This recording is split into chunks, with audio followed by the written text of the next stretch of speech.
A state panel is recommending a 5-year delay in requiring students to meet standards under the Common Core.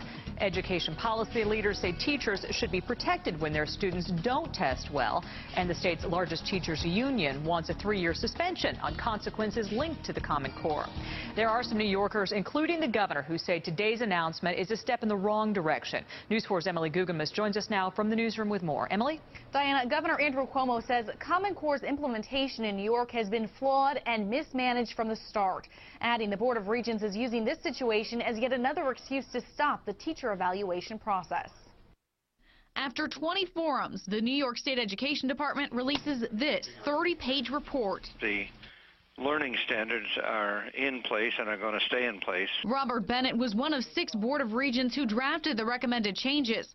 The report lists 19, including preventing unfair negative consequences to teachers and principals based on an ineffective rating from Common Core testing.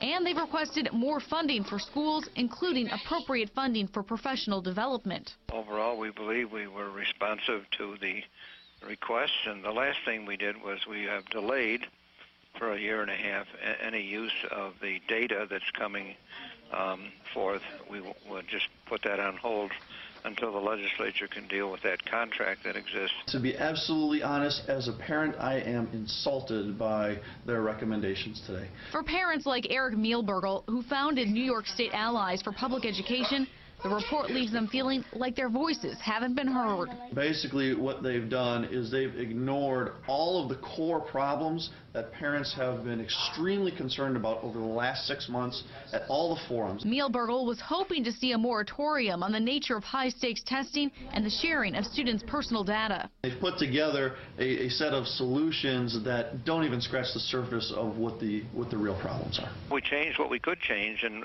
the rest is up to the legislature pretty much. And Mielbergel says that the next step is focusing on the election of the new Board of Regents members. They'll be elected in March, and his group, the New York State Allies for Public Education, has endorsed 4 candidates. Reporting live, Emily Gugemes, News 4.